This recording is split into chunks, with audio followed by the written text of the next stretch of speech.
Bienvenidos a un nuevo Novus Talks.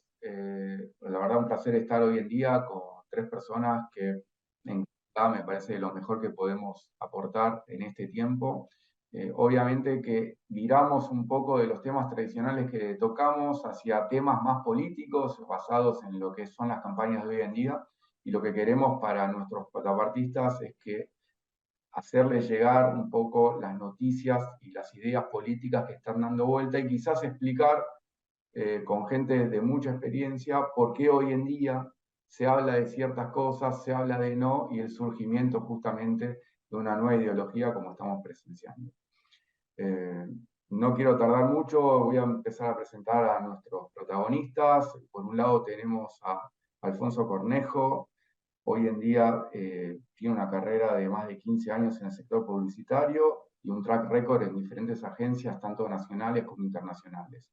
Por otro lado está Juan Zurraco, asesor financiero y economista, y la verdad que tiene una vasta experiencia en lo que es la gestión pública.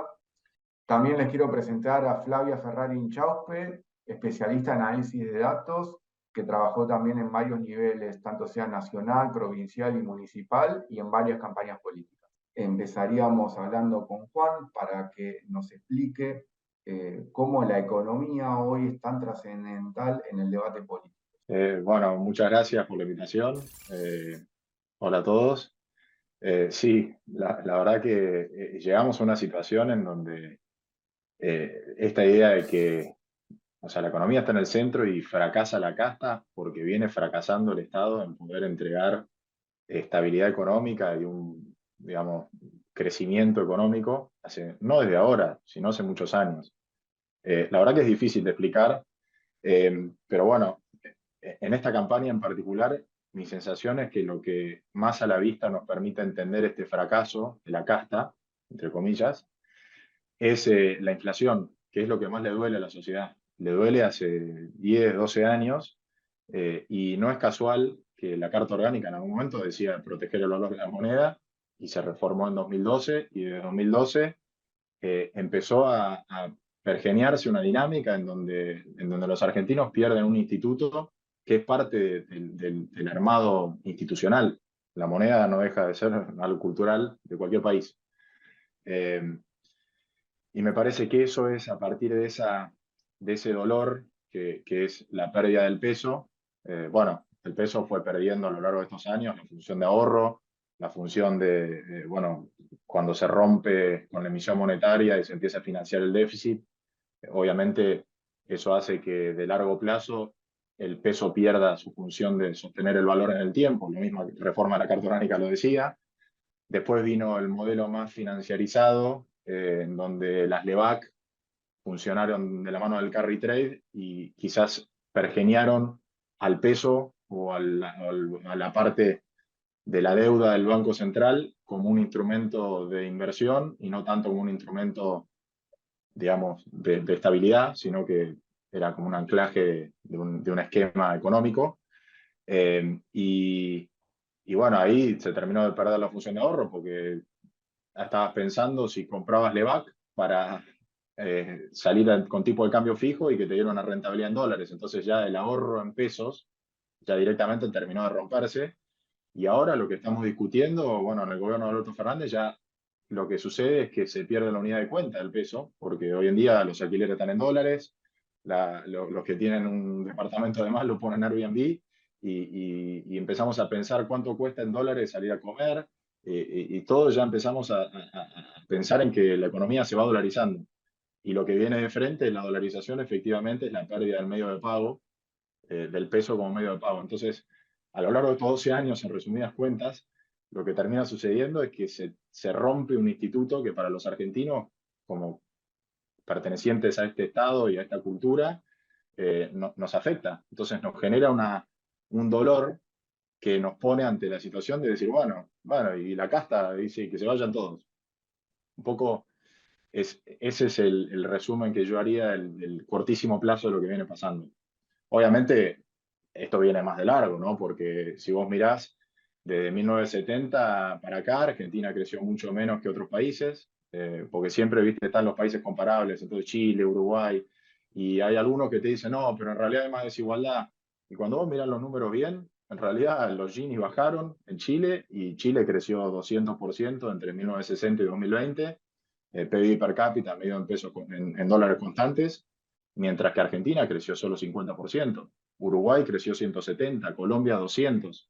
Entonces, desde hace muchos años que Argentina viene pifiándole, que se manifiesta en estos últimos 10 años ya con una rotura de un instituto cultural, efectivamente, pero viene pifiándole hace muchos años.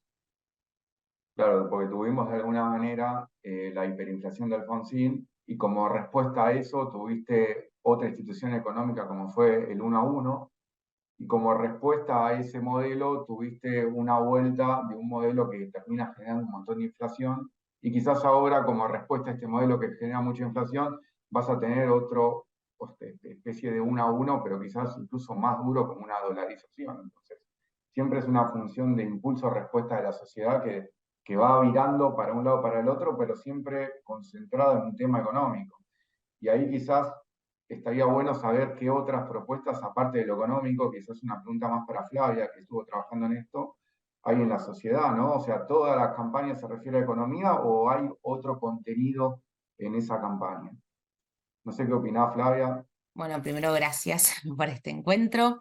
Y un poco en línea con lo que decía Juan, yo creo que hoy, por supuesto que lo que está calando hondo es lo que puede llegar a tener una posible respuesta para la sociedad de hoy, ¿no? Entonces, digamos, una inflación, como mencionaba Juan recién, pero sobre todo una pobreza de 40,1%, que es lo que vimos ayer con la publicación de los datos del primer semestre 2023 del INDEC, o sea, ya estamos a niveles del primer semestre 2020. Lo que vemos es el apremio del día a día genera que lo que está calando en la campaña es lo que puede llegar a dar una respuesta, ¿no? Sea real o sea una fantasía, pero lo que puede llegar a dar una respuesta a esa realidad. Y en eso lo que está surcando es efectivamente economía, acompañado por quizás propuestas de seguridad, que son las que realmente estamos viendo, ¿no?, en el debate público. Pero creo que hoy no tenemos la preponderancia que podrían tener otros temas. Por ejemplo, si miramos el caso de educación, habrán visto que hubo una movilización, o sea, la sensibilización a educación, por ejemplo, post pandemia, reflejó un crecimiento evidente porque se veía una vinculación de la vivencia del día a día de los hogares con la temática educativa, digamos, al no haber clases por ahí, uno de los dos, la madre o el padre, no podrían ir a trabajar, entonces se vio en el día a día, se vio en la atención de los chicos y de cada estudiante, digamos, en el hogar. Entonces, uno podría proyectar que eso generaba mayor presión social ahora para las elecciones y para las propuestas, ¿no?, del próximo gobierno. Lo que vimos es efectivamente una introducción de ese tema en el debate público. Por ejemplo, hubo una buena campaña para alfabetización. Los resultados que tenemos en comprensión lectora en Argentina, tanto como en Latinoamérica, son muy bajos, por lo cual hubo una concientización de ese tema. Habrán visto que, por ejemplo, hubo diferentes organizaciones muy involucradas, Padres Organizados, Argentinos por la Educación, que llevó adelante una campaña así de la sociedad civil, digamos, para alfabetización, pero aún así, hoy no lo vemos con la misma preponderancia que pueden tener otros temas en la campaña, ¿no? Me parece que algo parecido pasa con salud, que sin embargo estuvimos todos muy involucrados con temas de salud pública. Me parece que todavía no logramos que estos temas tengan, o estos ejes tengan la preponderancia en el debate público para poder generar también una presión social a lo largo de la gestión, ¿no? Me parece que involucra la campaña, pero involucra también una conciencia social que después permitiría una mayor demanda a lo largo de el ejercicio del poder de los que terminen gobernando los próximos 4 años. Así que es ahí donde creo que todavía tenemos un camino que recorrer en generar mayor presión social en esos temas y mayor demanda a la hora de generar, o sea, de las propuestas electorales que escuchamos. Veremos qué pasa el domingo en el debate, pero me parece que por ahora no han podido este tipo de propuestas tener la preponderancia que quizás significan para el futuro del país. Quizás, Flavia, se me ocurre que la importancia, la preponderancia, hoy en día se maneja a través de las redes y se instalan o no se instalan los debates que quizás previamente los candidatos quieren instalar, ¿no? Quizás los debates que son necesarios, como educación, etcétera, que forman parte de un proceso de más largo plazo, hoy en día no hay esa importancia de querer instalarlos, ¿no? Y esto me lleva al otro punto de decir, hoy en día estamos sumisos a lo que se instala en las redes sociales y quizás quién mejor para que nos explique a través de la publicidad cómo se puede llegar a instalar o cómo se usan las diferentes redes sociales en una campaña. Alfonso. ¿Cómo están? Muchísimas gracias por la invitación. Y sí, un poco hilando los comentarios de Juan y de Flavia, creo que por un lado, obviamente ya no es ninguna novedad de hace muchísimos años ya que las redes sociales, independientemente del canal o la plataforma en la que hablamos, son una gran parte de los canales de difusión de las ideas, no solo en campañas, sino en el día a día de la política. Hoy ya casi no sé si existen las primicias o las primicias las da cada uno. El periodista que te decía, me acaban de decir qué tal, ahora quizá es el mismo dirigente que tuitea y se trabaja sobre eso. Entonces, creo que no cabe duda de la importancia que tienen. Lo que sí veo yo, y que esa parte no es nueva, lo que sí veo hoy, y un poco lo hablábamos días anteriores, es la velocidad a la que nos han llevado las redes sociales. O sea, la comunicación es tan veloz, está el real time que se está manejando, que las propuestas quizá se rigen por eso, por la velocidad y por la enorme capacidad que tenemos de medir y de iterar en base a las audiencias y a cómo están permeando los distintos mensajes. Antes tenías un mensaje o tenías X cantidad de spots o de vía pública. Los vías públicas eran siempre lo mismo, los spots estaban grabados, podías tener 1, 2, 3, pero no había esa capacidad en ese termómetro social de decir, che, mirá, esto picó, y es lo que se llama el clickbait, digamos, ¿no? Hoy creo que se ha transformado no en una campaña en redes sociales, sino en cualquiera de los equipos, de los partidos, ¿eh? Una campaña muy clickbaitera, digamos, en donde vivimos de titulares o vivimos de cositas que nos llamaron la atención y sobre eso construimos, ¿no? Pongo el ejemplo, porque es el más fresco que tengo. Cuando salió el spot de Patricia Bullrich hablando de seguridad con la cárcel, la maqueta esa de la cárcel, creo que nadie habló de el modelo de cárcel o seguridad que está planteando, sino simplemente fue, che, mira el nombre que le puso. Y eso hace que vos hagas el clic ahí y empieces a generar una conversación sobre eso. Todos esos mensajes que van en busca del clic, en busca de la interacción, lo que hacen para un lado o para el otro es aumentar el odio o el amor o el fanatismo de quien lo tenga. Y puede ser un mismo mensaje, es cómo lo encares y cómo lo interpretes. Y acá viene otra cosa que creo que es bien interesante que se está dando, es que estamos en una era no solo de las redes sociales, que eso está de más claro, sino de los content creators, digamos, ¿no? de los generadores de contenido. Hoy las campañas políticas no son solamente de los equipos políticos, son de toda aquella persona que está involucrada, toda aquella persona que tiene acceso a cualquier plataforma. O sea, si ustedes ven, vivimos de memes, reaccionamos a memes, podemos traer charla y debatir sobre memes, una captura de un celular que vio que tal político estaba haciendo algo, una cara y cómo entró. O sea, y todo ese contenido es generado por la sociedad y es lo que se viraliza. Y a partir de esas cosas, y un poco acá traigo lo que dice Flavia, nos vamos armando nuestra opinión a partir de esos puchitos de cosas y siento que no se ha dado el espacio, y corríjame si me equivoco, un momento quizás lo tengamos en el debate, no se ha dado la oportunidad de que nos digan, che, esto es lo que vamos a hacer, esto y esto. Se ha hablado, sí, de la dolarización y de la economía, porque obviamente es el tema que afecta sine qua non a todo el mundo, digamos, pero también se ha hablado de la economía desde un lado muy superficial, siento, no se ha bajado y se queda todo en eso, en el titular, en el meme, en la reacción, en lo que dijo, en cómo lo interpreto, en lo creativo que fue este usuario de Twitter que reformuló lo que dijo y le puso un sonido o le puso una imagen y eso hace.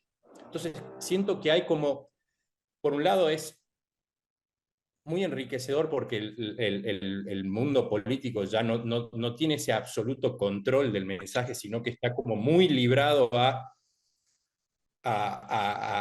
se ha vuelto medio incontrolable eso, y eso lo hace como interesante, pero por otro lado, lo que nos está pasando, y yo veo negativo, es que vivimos en un mar de memes, liviandades, cositas, mensajes.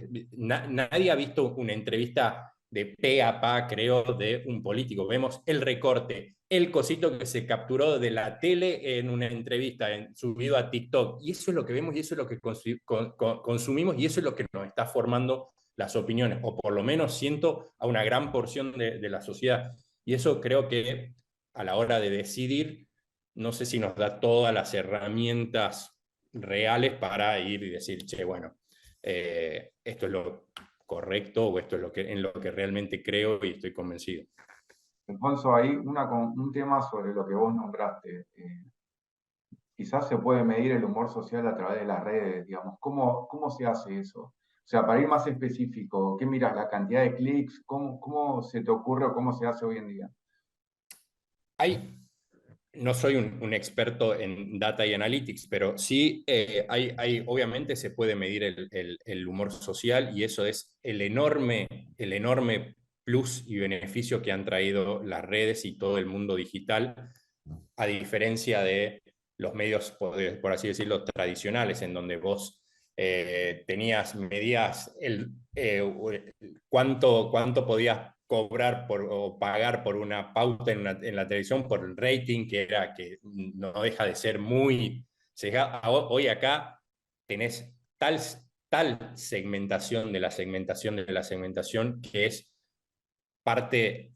Es como hasta mucho más valioso que el mensaje, es tener un equipo que entienda lo que está consumiendo la gente y darle lo que si todo el cuestionamiento a la campaña de Trump fue eso, es la mala utilización de eso, de esa data para generar mensajes mega ultra archi targetizados para seguir construyendo en esa gente ese sentimiento. Y todo eso se da de una manera como muy orgánica, porque el mismo algoritmo te va mostrando y te va uniendo a personas que piensan afín a vos, te va mostrando cosas que a vos te interesan e incluso las plataformas, hay ciertas plataformas que dicen, che, si vos viste algo por X cantidad de segundos mínimos, ya entiendo que le prestaste cierta atención, por ende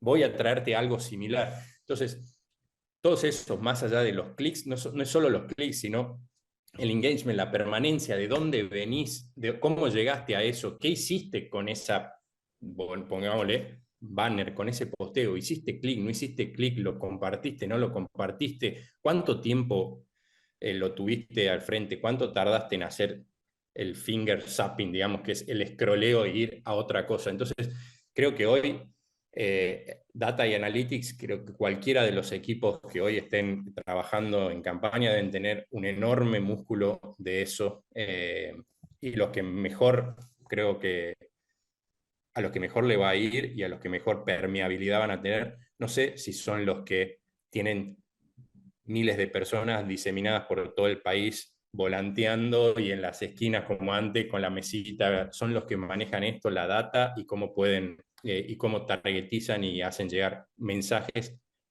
de cada cosa a cada uno según los intereses. Ok, justo tenemos a Flavia, que es la especialista en datos también. Y quizá, Flavia, vos habías nombrado algo antes que me llamó la atención, que frente a lo que propone FON, de lo que sería una especie de mundo tan frenético, tratando de captar la atención de los usuarios barra votantes, también se contrapone contra candidatos que tienen experiencia en la gestión, que llevan una gestión adelante, y hay otros candidatos que no tienen la gestión. Estoy hablando, no sé, por ejemplo, Larreta tenía una gestión en la ciudad y quizás perdió en la interna. Milei no tiene gestión y quizás es el candidato principal a presidente. Y ahí, digamos, ¿cómo juega el tema de la gestión a la hora de una campaña, ¿no? O sea, ¿te beneficia, no te beneficia? Está también el caso de Kicillof, que tiene gestión y está primero intención de voto en la provincia de Buenos Aires. Digamos, no termino de entender esa gestión si ayuda o no ayuda, digamos. Totalmente. Yo creo que ahí hay un clima de época, digamos, de hartazgo y descreimiento, digamos, para ponerlo en marco, que creo que se refleja claramente en las preferencias electorales, ¿no? Digamos, parecería que se rechaza en líneas generales una gestión previa, ¿no es cierto? O que se rechaza, digamos, lo que se desacople de una promesa política. Ahí yo creo que hay dos factores, digamos, hoy exceptando el caso de Kicillof, que es particular en la provincia de Buenos Aires, ¿no es cierto? Pero digo, más que todo lo que vemos como movimiento a nivel nacional, es que hoy en día los que ya ejercieron el poder se los ve vetados en cierta manera, o digo, una parte del electorado está vetando la posibilidad de esos candidatos en el sentido de que ya ve un desacople muy importante, un desacoplamiento entre, digamos, la promesa electoral y la realidad cuando ejercieron el poder, y su realidad misma. Es decir, que lo prometido no se confirma en la realidad de cada uno de los votantes, y entonces esa distancia se ve en la preferencia electoral. Entonces yo creo que el hartazgo hace que no se valore, para volver a tu pregunta, que no se valore algún tipo de gestión previa, digamos, no estamos en una campaña que valorice o que estemos discutiendo ese diferencial de, bueno, ¿cómo fue la gestión anterior? ¿No? Lo vimos, bueno, el caso más notorio de esto quizás es el de Javier Milei, en el sentido de que él no tiene una experiencia en el Ejecutivo y hoy está como favorito. Y como contrapunto tenemos casos con experiencia, bueno, hoy, digamos, si vemos ya el panorama hacia las generales, con una Patricia Bullrich, candidata de Juntos por el Cambio, con experiencia no pareciera, al menos en el debate público, digamos, a confirmarse en las elecciones, pero no pareciera que su experiencia le esté dando un diferencial muy notorio, digamos, o al menos sus ventajas no parecían estar focalizadas ahí hoy en día, ¿no? Y bueno, y por supuesto el caso que vos traías, de Horacio Rodríguez Larreta también. Pienso que el caso de Massa es distinto porque está hoy en ejercicio del poder y además porque tiene un rol muy vinculado a la parte económica, entonces, bueno, me parece que ahí hay otros factores para evaluar. Pero siento que las elecciones de hoy, digamos, el clima de hoy está desacoplado un poco de la experiencia de gestión política, o sea, de gestión pública y sobre todo en el Ejecutivo, pero sobre todo porque me parece que de cuajo se está corriendo, o sea, se está rechazando, digamos, lo que tuvimos todos los años previos de ejercicio de poder. O sea, hay un descreimiento tan grande que no se llega, en términos generales, por supuesto, a esa valoración. Y vinculado a lo que traía Alfonso, que me parece súper interesante, es otro contexto el de cómo evolucionó hoy la comunicación, pero sí me parece que juegan de la mano en este sentido de que haya, bueno, creación de contenido multifocal y creación de contenido por comunidades, ¿no? Hoy en día, como decía Alfonso, no se genera un contenido directo, 100% controlado por un equipo de campaña, no. Cuanto más comunidad orgánica tenga el candidato, más posibilidades va a tener, y en ese sentido se multiplica la creación de contenido y se multiplica la forma, y sobre todo con la baja, o sea, con la baja de los segundos de atención de cada uno de los usuarios, también el contenido es más corto y es más puntual. Entonces ahí también permite quizás la emergencia, no solo pasó acá, pasó en Chile, pasó en muchos lugares, no, la emergencia de candidatos que se constituyen esencialmente por el mundo de las redes, pero que también responden a lo que decíamos anteriormente, que es ese clima de época. Digo, son las dos cosas, creo que se adaptan al formato comunicacional de hoy y también responden al clima de época y al hartazgo hacia el ejercicio del poder como se venía haciendo, ¿no? Y la política tradicional. Ok, esto quizás, no sé si Alfonso vos podrías explicar, que creo que tenés experiencia, cómo se organizan los equipos en la campaña política, digamos. Entiendo que hay un montón de cosas ahí, quizás nos podrías quizás contar, en base a tu experiencia, cómo lo hacen, ¿no? Porque es un mundo que quizás no hay tanta luz sobre cómo se hace.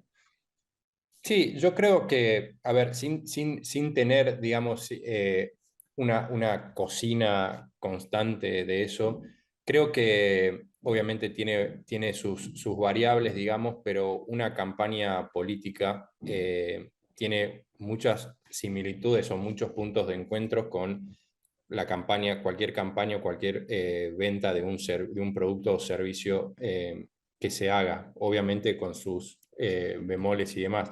Pero creo que hoy en día los equipos que mejor están preparados, y un poco lo decía antes, son los que, por un lado, han entendido esto que decía Flavia, han entendido y han podido combinar el valor época o el humor de época y la forma en que hoy consumimos contenido, sea el que sea, información, entretenimiento o lo que sea. Eso por un lado. Creo que los equipos seguramente tienen una parte como muchísimo más estratégica y troncal, digamos, en donde se define, y eso quizá no ha cambiado tanto, en donde se define hacia dónde y cuáles van a ser las posturas y el posicionamiento del candidato o del partido o de la propuesta, pero sí creo que lo que se ha sumado ahora, o me imagino, y los que no lo han sumado se nota,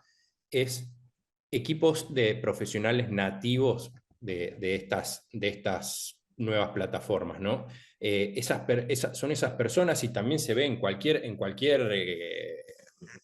campaña de producto o servicio, necesitas esas personas que realmente viven y consumen eso originalmente y de una manera, como decía Flavia, me pareció clave la palabra orgánica. Hoy todo es por ser lo más orgánico posible.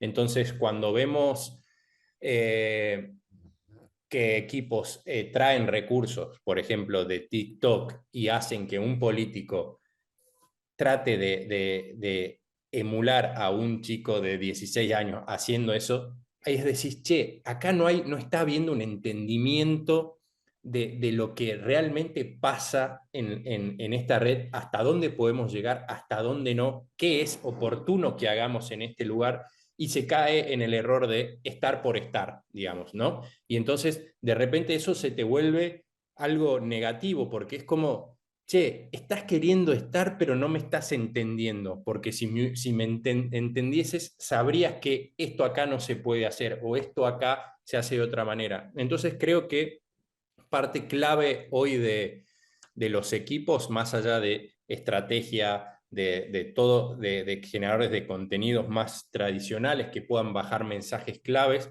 creo que también están estos equipos más nativos de Data y Analytics, de generadores de contenidos, de moderadores, de CMs, que están acostumbrados a el rush en el que vivimos, digamos, a la velocidad en la que vivimos, y pueden reaccionar de buena manera así, y no y los equipos que creo que funcionan son los que tienen esa agilidad de iterar y cambiar y no ser unos elefantes gigantes que hay que mover toda una estructura para que ese mensaje cambie. Entonces creo que, volviendo a tu pregunta y para no repetirme, siento que hoy los equipos se han vuelto muchísimo más interdisciplinarios y se ha metido, siento yo,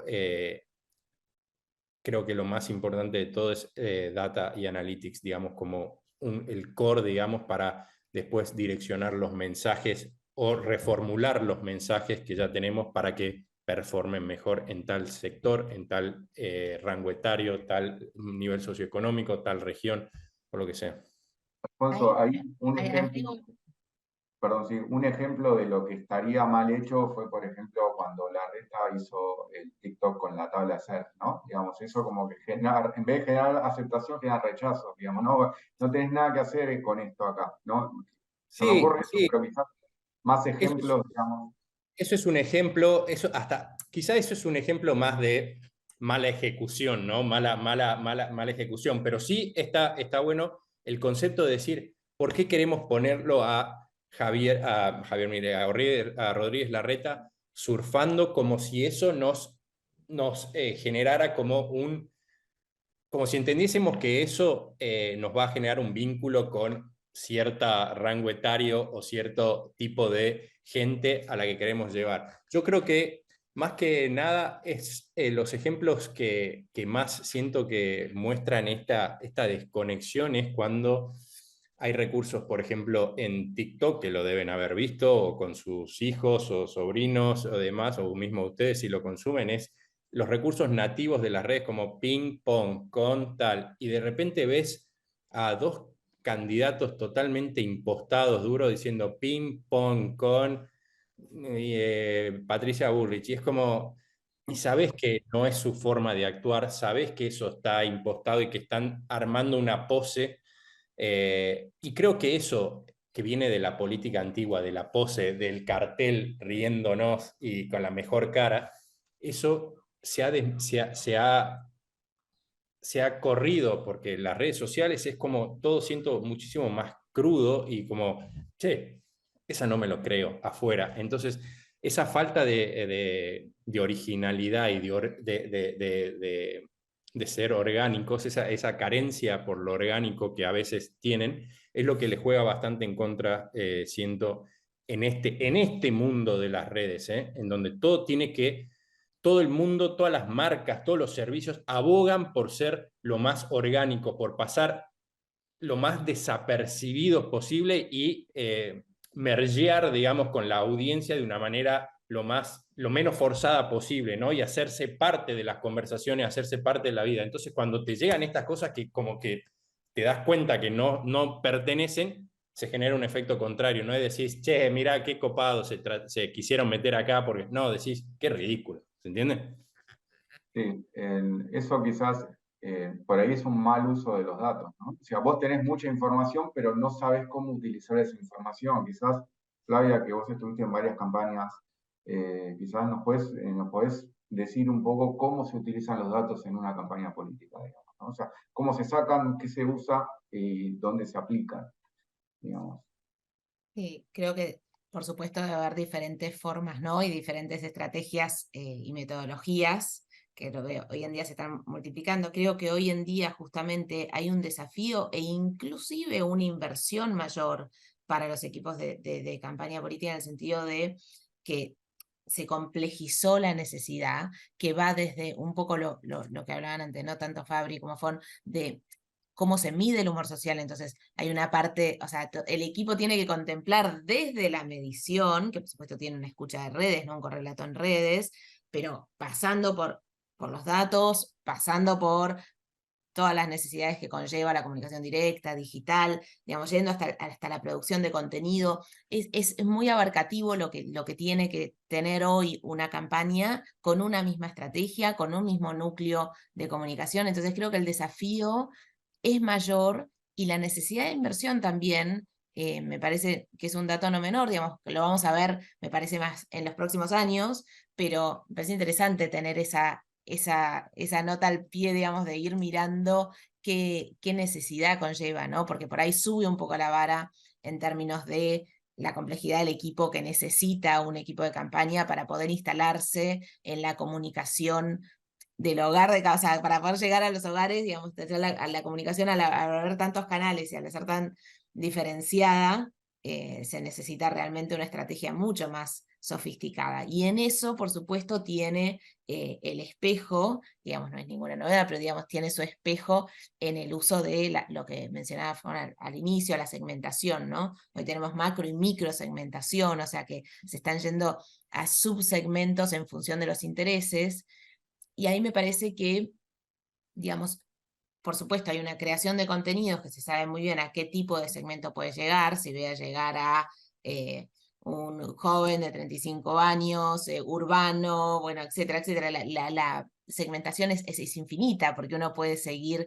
sofisticándola, digamos, se le puede ir agregando la complejidad que Ahí creo que quiera. con esa segmentación te quedas corta. Es el joven de Por 35 supuesto, por años supuesto. que no sé, vive en este radio y que además se levanta, es como, es tal que Exacto, que escuchan en Spotify este tipo de música, que viaja, que no viaja, que se mueve, cómo se mueve, si usa transporte, bueno, qué tipo de estatus tiene todo, pero creo que también digamos, el desafío atrás de eso, porque hay un desafío primero que es la segmentación, pero el segundo desafío es poder llegar con un contenido adecuado a esa segmentación, ¿no? O sea, van de la mano. Y entonces ahí es una doble exigencia, digamos, el poder segmentar, identificar a qué segmentos se quiere preponderar esa campaña, o sea, con qué segmentos se quiere focalizar la campaña, y lo segundo es generar un contenido adecuado para cada uno de esos segmentos. Y Perdón ese que contenido puede ir puede ir de la mano o no, digamos, con ciertas propuestas, pero las propuestas, también lo que hablábamos al inicio, digo, si la propuesta se va centralizando en ciertos ejes, también esa capacidad de diversificar el mensaje de fondo con un contenido de fondo que tenga un correlato después en la gestión, se va haciendo más difícil, ¿no es cierto? Y la diversificación pasa más por una capa un poco más superficial, que es lo que decía Alfonso, y ahí te doy. Bien. Sí, sí, complementando con eso, creo que también, y también es la capacidad de los equipos de tomar lo que se genera en este mundo, lo que se genera, tomarlo y aprovecharlo, tanto desde canales o como estímulos. Creo que el ejemplo es de Guillermo Moreno, que hay un segmento de una radio que hacen las canciones políticas, que es gente que manda sus canciones extremadamente ingeniosas y muy copadas, digamos, de los políticos. Y después, Moreno, en vez de salir a comprar a producir un jingle, agarró ese que era un hitazo, porque tiene esa capacidad de amplificar. ¡Pumba! Comercial, lo pongo como mi. Ese tipo de cosas creo que también es saber leer. No digo que sea lo correcto o que pero digo, es saber leer lo que está pasando o la enorme popularidad que tiene, por ejemplo, las entrevistas de Tomás Rebord, digamos, que es una persona que ha sabido introducirse en el mundo de YouTube, del stream, digamos, con un contenido político.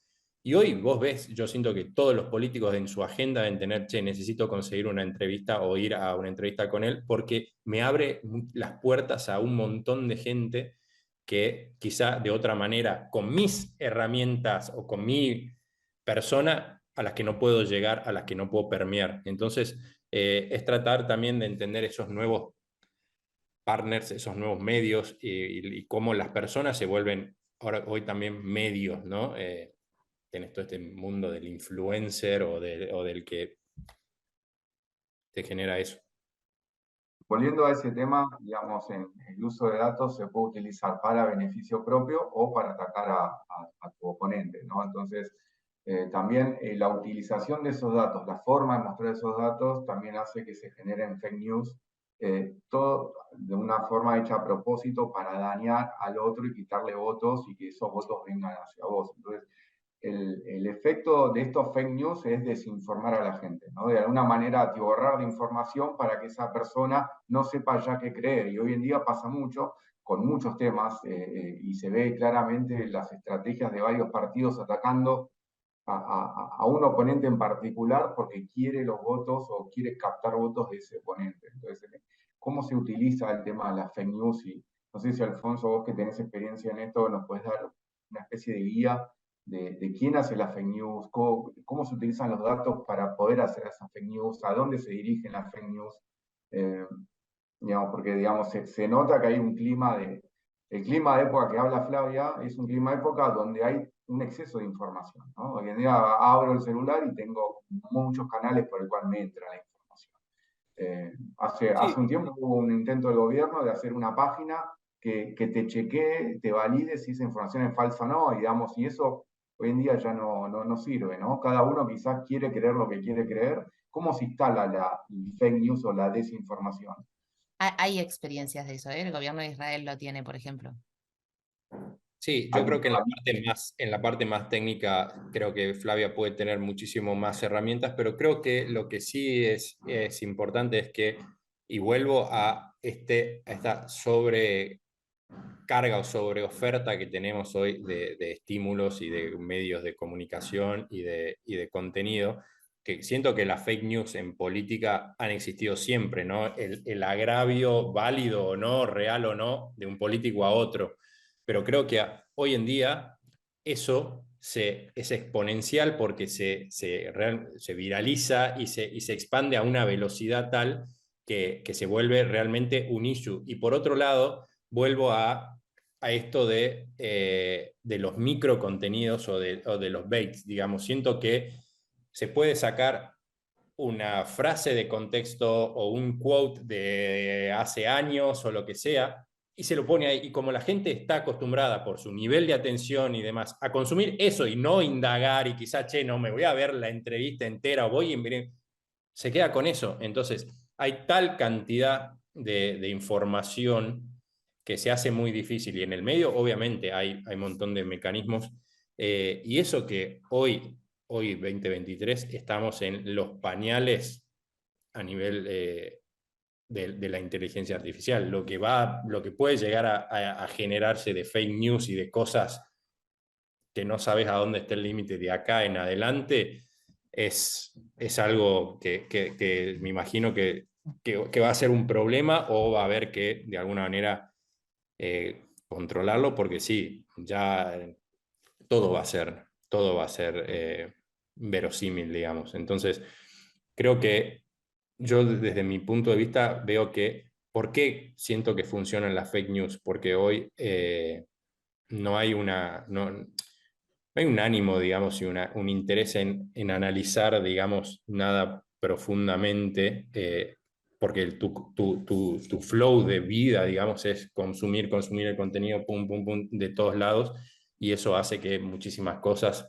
pasen, y en el inconsciente vas creándote esta imagen, o lo vas teniendo y decís, y puede ser o no, y eso te hace que la fake news tome más preponderancia. También estaba pensando el punto, hablamos de educación al inicio, hay todo un debate y varias experiencias también en cómo generar un espíritu crítico desde temprano, ¿no? Y cómo introducir este tema y las capacidades de distinguir la información como un ejercicio para ejercerlo, digamos, desde muy temprano, desde el primer contacto ya con las fuentes públicas y redes, como para despertar un espíritu crítico asertivo y que luego uno pueda distinguir.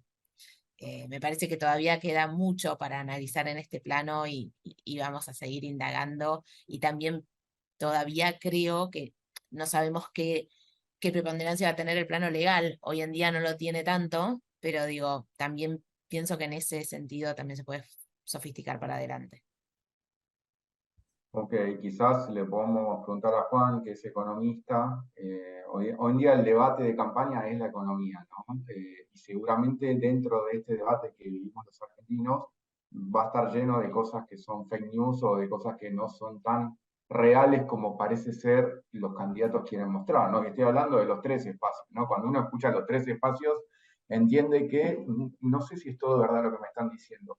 Quizás, Juan, nos podés explicar vos un poco dónde está la diferencia del debate de hoy en día, qué es una fake news. Por ejemplo, hay varios temas para tocar. Por ahí el que está ganando tendencia de hace tiempo es la dolarización. ¿Es fake news la dolarización o no? Y la verdad que es súper interesante, y mi cabeza se iba pensando también más filosofando sobre qué puede pararle el futuro, o sea, cómo viene el mundo, cómo se está manejando la política en este mundo de las redes, eh, lo que nos sucede, digamos, de que los fracasos del Estado, para volver también sobre esta cuestión de por qué estamos donde estamos, que en definitiva es muy difícil elaborar y construir soluciones si todo el tiempo estás construyendo cultura a través de memes. Entonces, yo creo que el desafío va a pasar por ahí. O sea, hoy discutimos la dolarización, para volver a la pregunta. La dolarización como meme, o sea, que vos me pongas a un candidato a decirme, no, porque dolarizamos y solucionamos todo, es un meme. Cuando en realidad el problema de la dolarización viene porque hay inflación, pero si hay inflación deberías atender el problema del mercado de pesos. O sea, si sos bien liberal, economista liberal, tenés que entender que podés hacer ceteris paribus y decir, bueno, a ver, la curva de demanda de pesos, la curva de oferta de pesos, y analizar los factores que hacen que el mercado de pesos no esté en equilibrio, por decirte. Entonces, esa elaboración, si vos estás acostumbrado a construir a través de memes, y los mismos memes son los que se distribuyen y se autogeneran, termina la economía estando como, funcionando como un entretenimiento, cuando en realidad la economía es mucho más compleja. O sea, la economía se usa para estructurar una sociedad, para organizar la producción, para organizar un montón de cosas, para organizar la desigualdad, las aspiraciones, las expectativas, más allá de si voy a poder comprar los $200 o pagar un pasaje al exterior. Es mucho más complejo que eso. Entonces, volviendo, o sea, yo escuchaba todo lo que se decía y decía, o sea, es complicado el asunto, complicado, en el sentido de que es muy difícil esta dinámica cuando venís con un Estado que viene fallando, porque no es que vos con los memes y que me pongas un candidato con una declaración picante que tracciona voto, vas a solucionar de fondo las cosas. O sea, para solucionar de fondo, para que la educación de verdad sirva para construir cultura, para que la salud de verdad sirva para mejorar el bienestar de la población, bueno, para que la economía nos permita producir, ahorrar, trabajar y tener ganas de levantarnos y pensar en el futuro, tenés que trabajar y tenés que poder construir. Decía Alfonso el tema de la organización, bueno, esto de las redes, de ser orgánico. Justamente, el problema es que para que la economía ande bien, tenés que ser muy orgánico y tenés que poder pensar y elaborar muy bien las propuestas. No basta con decir, bueno, tenemos un problema por el dólar, entonces dolarizo y vas para atrás. No, el problema es que, por decirte, en la época del Austral, no, hay mucha deuda, hubo crisis de la deuda en los 80. Hablamos de los planes, o sea, en los 80 hubo crisis de la deuda privada que tachó el Estado. El Estado, para repagar la deuda, emitió, generó hiperinflación, apareció la convertibilidad. No, olvidad, vamos con el dólar a fondo, anulamos la posibilidad de hacer política monetaria y después tuviste un par de crisis, o sea, dólar a fondo, un par de crisis con el tequila, Malasia, Rusia, y se te cayó el financiamiento y de golpe entraste en el default porque no podías mantener la estructura productiva desde la política monetaria tampoco. Bueno, no, y caímos de default, entonces el menemismo está todo mal y los motores, el crecimiento, los superávit gemelos. Ok, terminó en 2008 y seguiste con el discurso. Entonces, eso, lo que digo, es siempre esta cosa de gobernar por memes de alguna manera, de agarrar lo que se hizo y decir, no, mira, mi meme es todo lo que se hizo está mal y en estos 5 años te prometo la gloria, nos termina constantemente llevando, como decías al principio, Fabri, de plan en plan, de década en década, en fracasos económicos. Y venimos, no de ahora, hace 40 años fracasando. Entonces, perdón que me fui con un panorama tan alentador, pero lo que digo es que para construir política pública necesitas un marco de poder organizar de verdad y de discutir y dar discusiones a fondo. No basta con las fake propuestas o las fake news. Las fake news sirven para pulsear arriba del ring a ver quién gana y quién pone la mejor trompada al final. Pero tenés que armar el venue, tiene que ir la gente, los pugilistas tienen que estar bien entrenados. O sea, si no, es todo una construcción que no vas a seguir vendiendo entradas. O sea, vas a vender entradas, pero te va a ir cada vez peor. O sea, como espectáculo puede funcionar, pero en el fondo no va a ser sustentable. Es como que, y se empieza a parodiar esta idea. O sea, hoy yo creo que estamos de alguna manera parodiando la política, parodiando el Estado. O sea, y a mí me parece que hay muchísimo para trabajar. Bueno, la historia de esta misma nos lo muestra. Pero bueno, hay una nota muy buena que recomiendo leer de Carlos Leiva, un economista que ya está grande, que él la titula Gobiernan las consecuencias. Y a ver, esto que digo no lo digo yo, lo digo leyéndolo a él, que es esta lógica de, bueno, pasó esto, entonces todos los candidatos salen en la televisión y te explican cómo solucionarlo. Y en realidad nadie te explica cuáles son las causas. O sea, lo mismo, la dolarización. No, con la dolarización solucionamos la inflación, solucionamos todo. Ok, pero ¿cuáles son las causas? Entonces, esa elaboración es lo que para mí es la deuda más grande que tiene la sociedad en los políticos que elige y los políticos que en vez de creer que todo basta con la segmentación el uso de las redes para potenciar una campaña, que de verdad se sienten y trabajen, en definitiva. Porque a la hora de segmentar vas a poder tener tantas consecuencias como segmentos puedas hacer. Vos decís, los jóvenes de 35 años que viven en tal lugar, ok, ya está, tenés una política para ellos. Y al final tenés que tener una política para todo el mundo que pueda segmentar. Y yo no creo que sea posible estructurar orgánicamente algo si estás atomizado y querés suplir a todo el mundo al mismo tiempo. Es más que una organización, me parece más propio de un caos. Lo que pasa, Juan, ahí, al lugar donde vamos es a más segmentación y menos mensaje, por así decirlo, de unidad nacional, ¿no? Cuando Massa dice, yo voy a convocar un gobierno de unidad nacional, creo que todo el mundo lo mira y dice, no entiendo nada, ¿qué querés hacer? Porque no me estás diciendo qué querés hacer, que no es algo que está hecho para mí. Entonces, lo que me llama la atención a mí es, hoy en día estamos acá parados y hoy en día cambiaron un montón de cosas, ¿no? Y vemos, no sé, o sea, mi ley que viene quizás picando en punta con la utilización de las redes sociales, con un mensaje bien claro, sin profundizar, y los otros dos partidos, que quieras o no, se vio como una especie de acomodo tratando de seguir ese estilo, a partidos que son mucho más generalistas, ¿no? Porque, digamos, tanto Frente Unión por la Patria y Juntos por el Cambio, hablan para todo un espectro político que incluye un montón de nichos. Y yo me imagino cómo van a ser las campañas en las próximas elecciones presidenciales, ¿no? Y creo que acá, no sé si Alfonso vos habías comentado en una de nuestras charlas, o Flavia, no me acuerdo quién, o vos, Juan, sobre lo que era la campaña de Estados Unidos, que nosotros estábamos atrasados, pero que nosotros seguíamos con lo que era el ritmo ese, y entonces nosotros podemos determinar, ahora estamos así, en los próximos 4 años, la campaña de Argentina va a ser muy parecida a la campaña de Estados Unidos que se va a imponer el próximo año para las elecciones, entre Biden y Trump de vuelta. ¿Podemos fijarnos en Estados Unidos, a ver cómo va a ser acá? ¿Existe eso o quizás nosotros también somos punta de lanza y estamos innovando en un montón de cosas?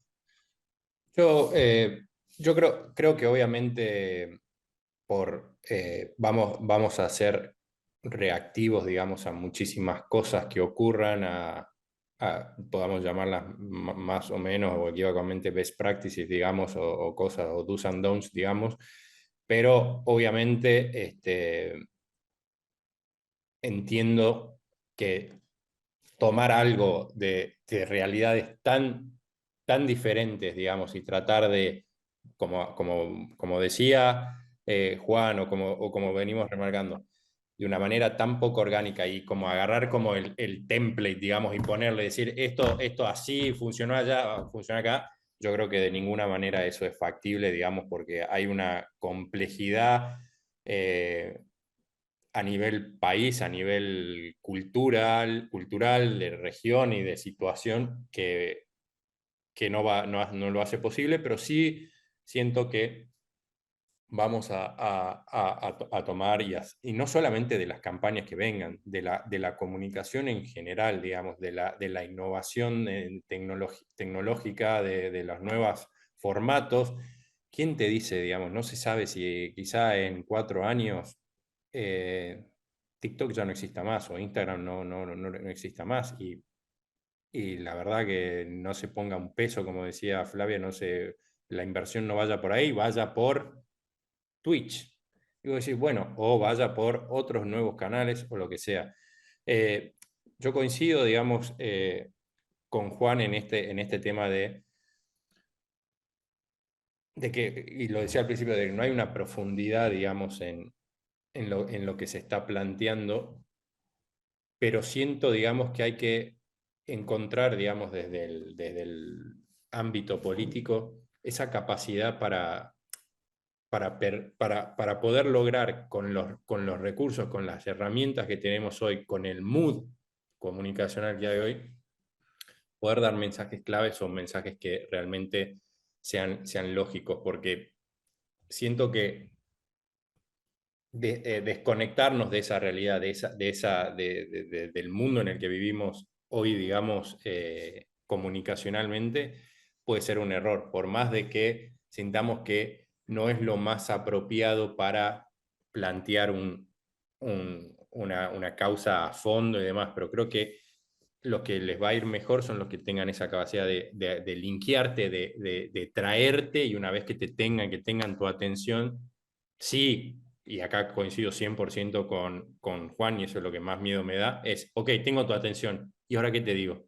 Porque estamos hoy todos desesperados por ganar la atención, pero cuando te estoy mirando y te digo, bueno, ¿y ahora?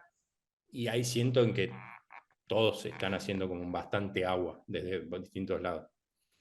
Totalmente, yo, o sea, me parece que justamente el uso de estas herramientas, lo que abogo o con lo que me gustaría que haya es mucho más responsabilidad a la hora de después, porque, porque no alcanza. O sea, el uso de la herramienta es fundamental. Digamos, hoy un político que no pueda, que no entienda que tiene que hacer campaña en TikTok, no entiende. O sea, lo que ponía en el ejemplo de Rodríguez Larreta. O sea, entender la herramienta hace que puedas hacer algo que está bien o que puedas hacer algo que te sale mal. Total. Entonces, totalmente de acuerdo con eso, es fundamental.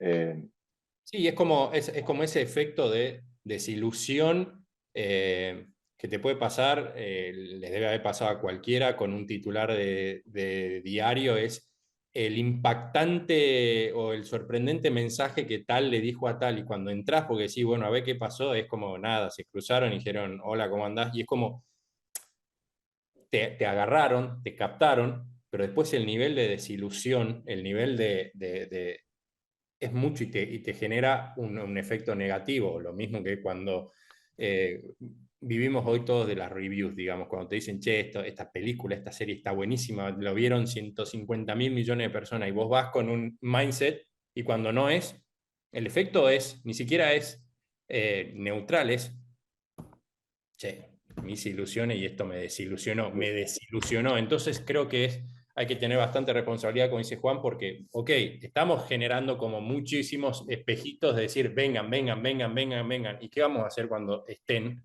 ¿Qué les vamos a decir? Porque también hay una gran porción de la sociedad que va a exigir eso. No es que somos todos, ok, estamos clickbaiteando, y, o sea, va a haber una exigencia a nivel país que no sé si ninguno está preparado como para responder.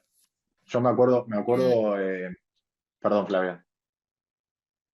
No, perdón, iba a agregar, un poco volviendo a la pregunta de Fabri que nos hacías, digo, y recuperando un poco esa parte, ¿no? Digo, en gestión de datos, por ejemplo, bueno, claramente el caso de Estados Unidos con Obama, sobre todo la campaña de Obama en 2008, que empezó, o sea, con una muy buena gestión de la información y los datos y segmentación, sentó un precedente que después, por supuesto, que generó un montón de plataformas y metodologías para las campañas que siguieron.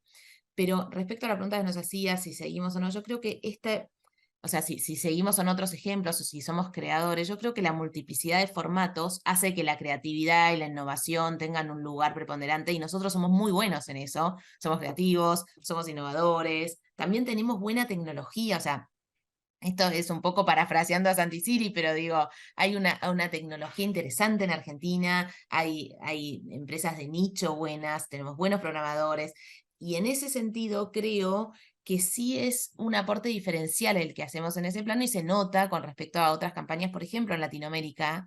Por supuesto, eso no impide que después estamos en un contexto, que después las plataformas por ahí, como esto, como la emergencia de TikTok, son efectos externos, ¿no? Pero digo, creo que en términos de esos diferenciales para aportar en ese plano, tanto tecnológico como de innovación, tenemos algo que aportar ahí, y que se ve, ¿no? Hoy en día, sobre todo respecto a Latinoamérica, imagino.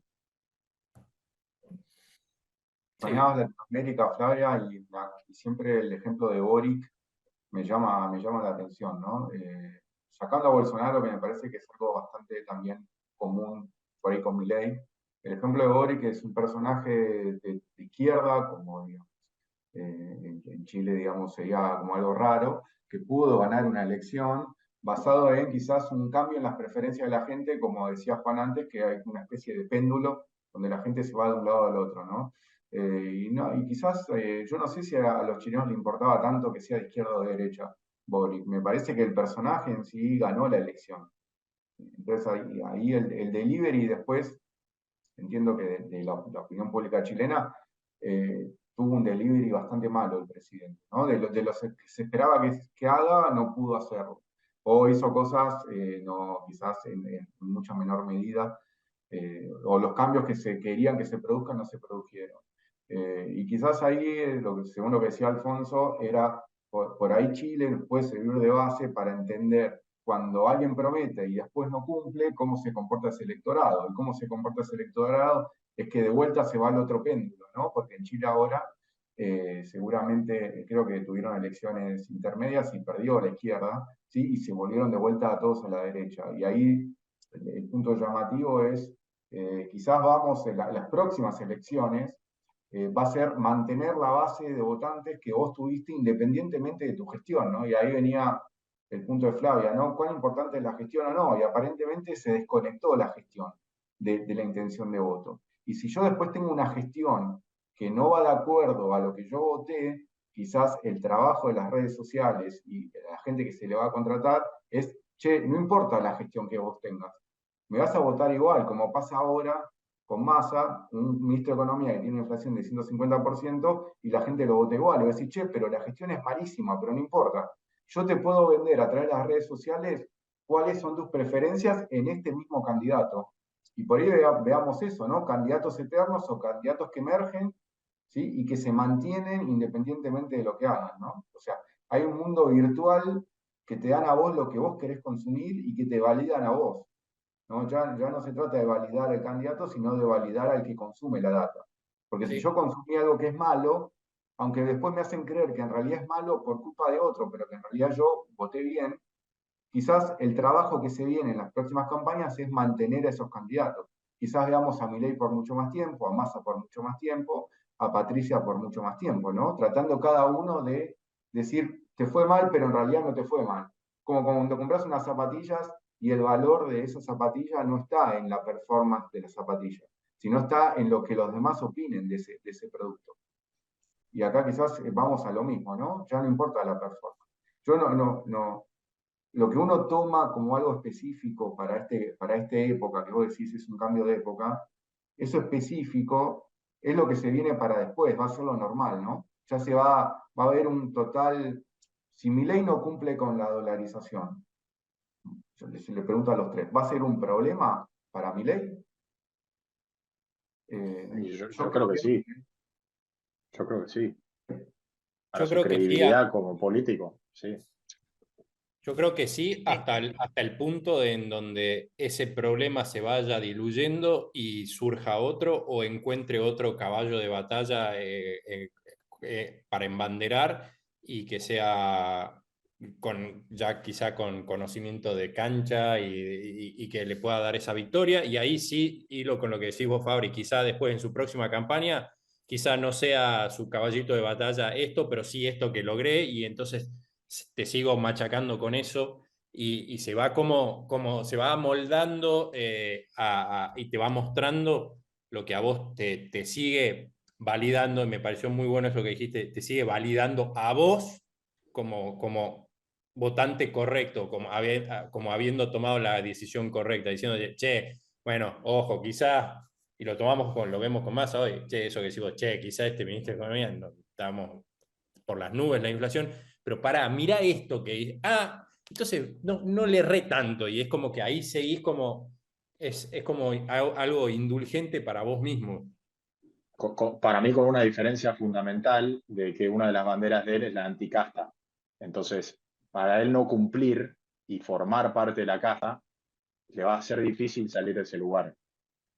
Sí, creo que también es haber jugado tan fuerte, le ha traído ciertos réditos para alcanzar esa notoriedad, para alcanzar esa relevancia. Creo que los mensajes de Milei han sido tan categóricos, tan como blanco-negro al principio, que bueno, obviamente en un mundo mega ultra complicado y entrelazado y entretejido como es la política, no sé si existen los blancos o los negros, sino todo es un enorme gris. Y entonces, cumplir con esos mensajes, y creo que ha pasado en todo el mundo, digamos, con estos personajes de un lado o del otro que han venido a ser como muy blanco o negro, Bolsonaro, Meloni en Italia, es como que, ok, te llaman la atención y te dicen, tienen un mensaje claro y un mensaje como no ambiguo, te dicen, es esto, y vos decís, yo coincido, listo, voy acá. Es la antípoda de lo otro.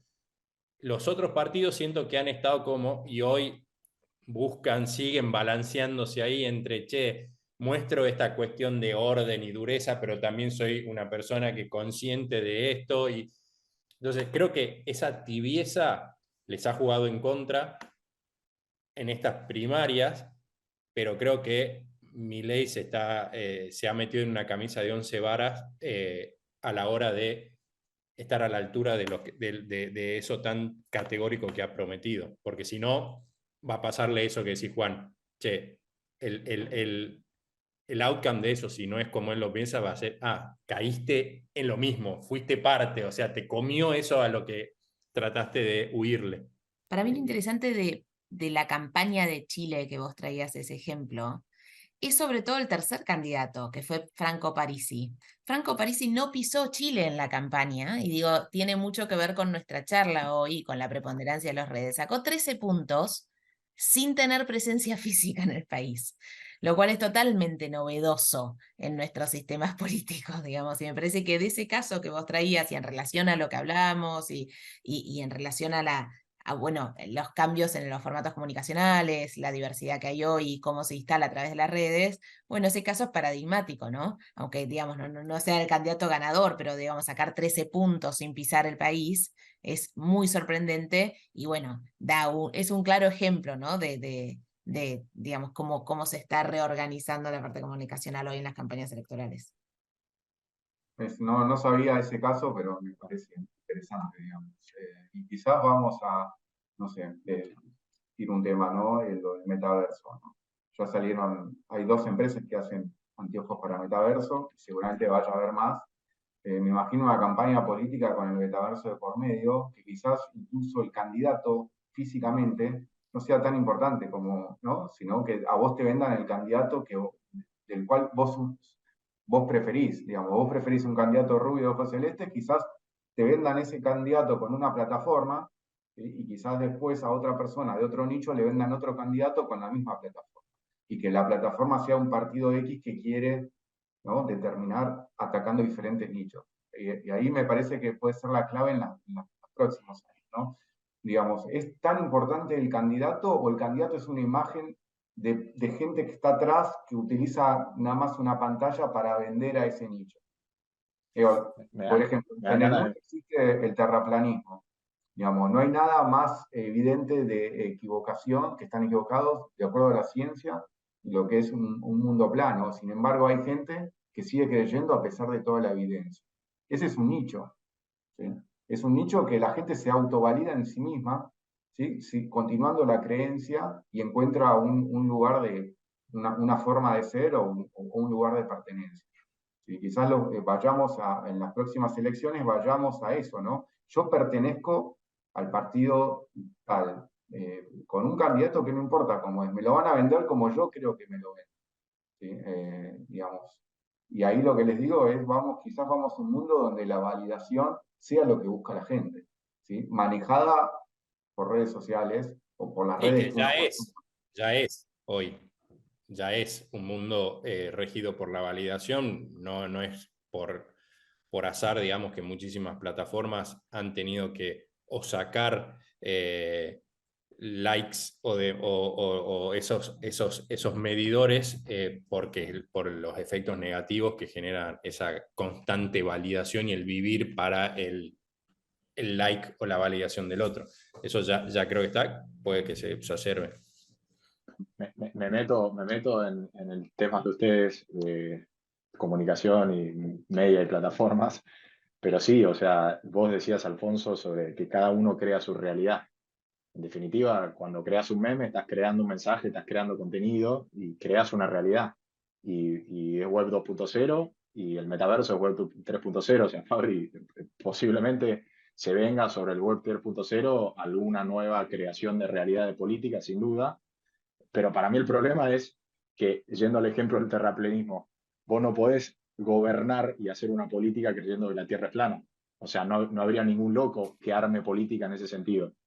Por eso digo, si vos gobernás para todas las posibilidades de nicho y de segmentación que podés hacer, Y, o sea, llevas a la sociedad a lugares que cada vez le vas a poder dar menos organicidad, de alguna forma. Sí, creo que obviamente no tengo ninguna nada claro, pero sí, sí lo que sí creo es que históricamente como humanidad hemos buscado esos faros, esas personas, instituciones o lo que sea, en las cuales encolumnarnos para una cosa u otra, que ese faro, institución o lo que sea, migre a que está pasando en países como Japón, en China, en donde hay mega estrellas que son hologramas o que son absolutamente digitales y que la gente muere y por ellos puede ser una posibilidad absoluta. Lo que sí no tengo dudas es que vamos a seguir buscando ese referente, ese algo en cual encolumnarnos, que pueda migrar de forma a un avatar, un personaje, una institución, un algo, un ente, un Siri, digamos, o un ChatGPT, digamos. eh, Creo que es arriesgado decir, sería arriesgado decir que no va a pasar, porque seguramente vaya a evolucionar para lugares que ni nos imaginamos, pero sí creo que siempre va a estar esto de atrás de qué estoy siguiendo o la forma, creo que eso sí va a cambiar. Sí, en la sociedad de consumo no es algo nuevo, ¿no? La sociedad de consumo se instaló sobre todo después de la Segunda Guerra Mundial, ¿no? El avance del consumo y de la producción en masa sacó a un montón de personas de la pobreza, pero también generó relaciones en las cuales uno está ya desde chiquito, de alguna manera, inducido, ¿sí? a comportarse de una manera en que todo es una relación de consumo. Y ahora se metió la política para el consumo de personajes políticos, ¿no? Que yo me siento identificado. Entonces creo que había un terreno fértil donde se avanzó muchísimo estos años. No sé si, digamos, no sé si sería el antecedente en cuanto a redes, sino ahí es más que todo en cuanto a segmentación de datos.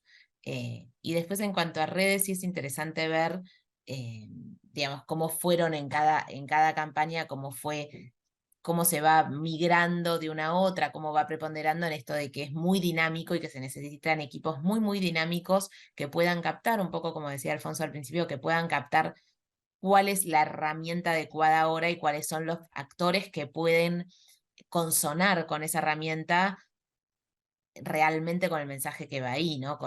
Por ejemplo, en la campaña de Bolsonaro se usó WhatsApp en Brasil, que funcionó muy bien, o sea, va corriéndose y va trasladándose de plataforma en plataforma, y ahí sí creo que es donde más se necesitan equipos reactivos para hilar con lo que hablábamos antes, ¿no? De cómo se componen los equipos, qué se necesita, cuáles son los requerimientos.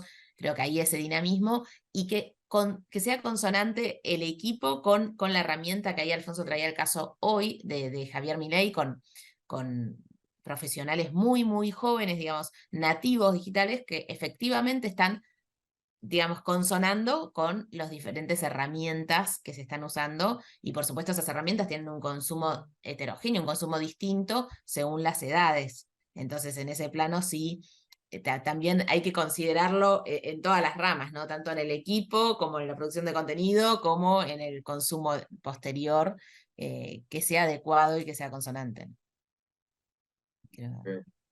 Me imagino el sistema político argentino cambió mucho después de la crisis del 2001, donde se introdujeron las PASO, porque había un montón de candidatos y la idea era que para lograr más apoyo político en los candidatos finales, vos tenés que ir juntando la gente para que se sienta identificada con los que llegan al final. Si nosotros vamos a una mayor segmentación política, por ahí hay gente que no va a llegar al final a sentirse identificada.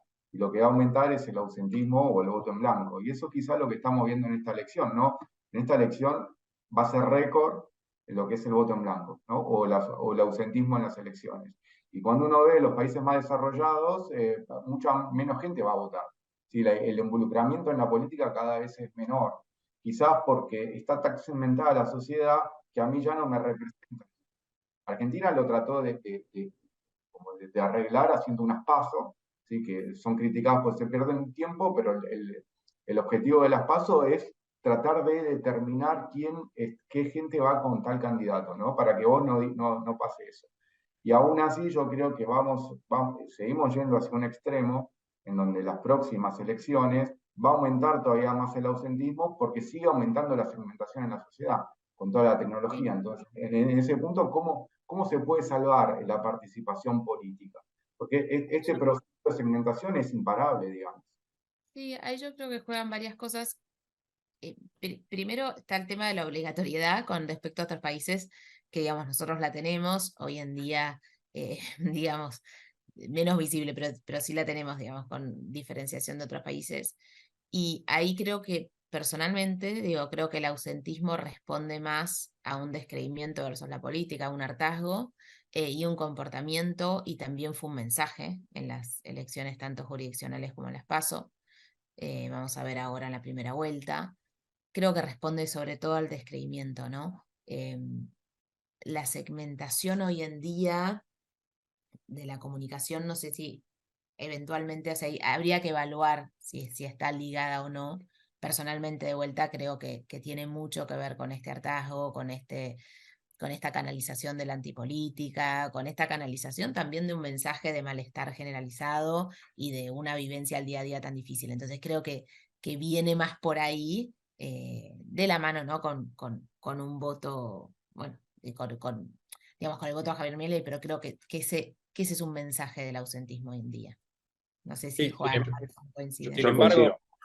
embargo, igual ahí tomo un punto de esto que decía Fabri, de que, y lo uno con algo que decía Juan de esta hipersegmentación, digamos, logra que lo que vos consumís y demás sea tan específico, digamos, de que si no hay un mensaje pensado para vos en el micromundo ese que te moves vos, no hay nada de ese candidato que te interpele. Entonces decís, che, este lo descarto porque en tu burbuja, en tu pequeño mundo, en tu pequeña realidad, no hay una propuesta ad hoc, y es imposible tener una propuesta ad hoc para todos los nichos. Entonces, ahí es donde creo que hay una parte, y vuelvo a lo de los equipos,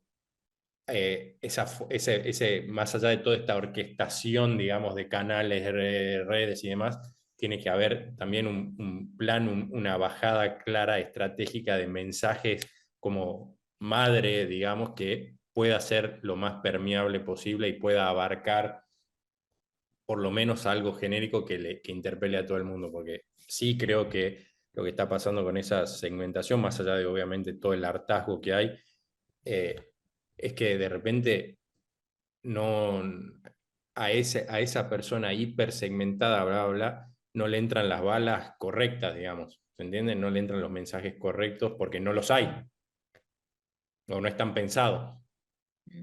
Y además, yo creo que hay algo, bueno, que creo que excede esta charla, no sé si traería para profundizar ese tema acá, ¿no? Pero en cuanto a la representación política, creo que hay otros factores que hay que ver cómo juegan para adelante.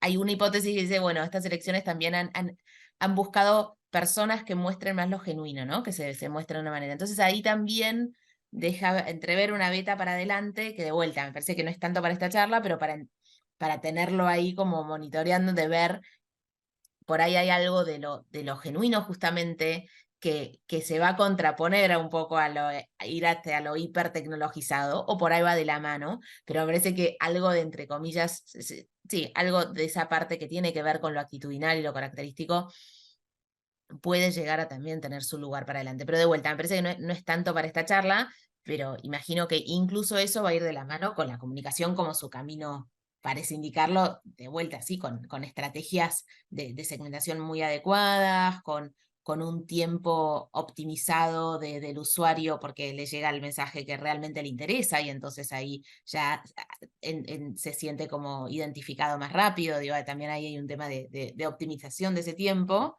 Pero creo que hay otros factores que se van a ir entrelazando para adelante y va a ser interesante ver cómo se conjugan. Porque me parece que han tratado de mostrar como esto, el carácter que tenga el representante, digamos, está avalando como sea. Digamos, no se ve tanto que se esté juzgando el carácter, sino al contrario, cuanto más auténtico, parecería haber como una aprobación de ese tipo de características. De vuelta, a evaluar y a ver para adelante cómo evolucionan. Coincido, me parece buenísimo el concepto, me encantaría seguir charlando también en otra charla, porque justamente lo genuino del carácter es muy distinto a lo genuino de las ideas y lo genuino de lo que es el Estado como lo conocemos, que existe el Estado de Bienestar desde 1930 y la democracia con la justicia, la economía, el comercio existe desde el año 2500 a.C. O sea, digo, no se va a discutir tanto lo genuino de las ideas, sino estamos discutiendo la genuinidad de una persona. Entonces miramos a ver si se enoja, si puede dialogar, si es tibio, y es un debate que tenemos para charlar. Pero bueno, sí, coincido que con lo de Milei se puede abrir algo en donde las redes nos permiten expresarnos mucho más rápido y elegir la propuesta que más nos sirva o nos represente. Pero bueno, ¿qué es esa propuesta? ¿Qué hay atrás? Es todo un tema. Bueno, gracias a todos. La verdad, un placer haber compartido con Alfonso, Juan y Flavia. Obviamente que esperamos tenerlos en otra ocasión. Quizás en esta idea de seguir profundizando estos temas, podamos hacer ya o los tres juntos o charlas más individuales con temas más específicos en base a una segmentación de información. Y ahí lo que les quiero decir es un lujo haberlos tenido con nosotros. Seguramente tendremos varias personas que nos pregunten y quizás el día de mañana podamos hacer meetings con gente que se quiera comunicar y que quiera hacer consultas por ahí en la evolución de estas campañas políticas. Por ahí este año volvemos a hablar también y volvemos a hacer un talks de vuelta de acuerdo a cómo vaya la evolución, ¿no? Todavía queda una elección general, todavía queda quizás un balotaje y después hay que ver cómo le va a la nueva presidencia. Nuevamente les agradezco, ojalá que la hayan pasado bien y ojalá que también les haya servido esta charla para ver otras visiones y haber profundizado algunos temas. Bueno, Mil gracias. muchísimas gracias. Ha sido un placer formar parte de este grupo y nada, sumamente enriquecedor y quedo a disposición para lo que necesiten. Muchas gracias, Fabri. Juan, Alfonso, un placer y también a disposición. La verdad, un placer total y bueno, quedaremos en contacto y espero verlos de nuevo.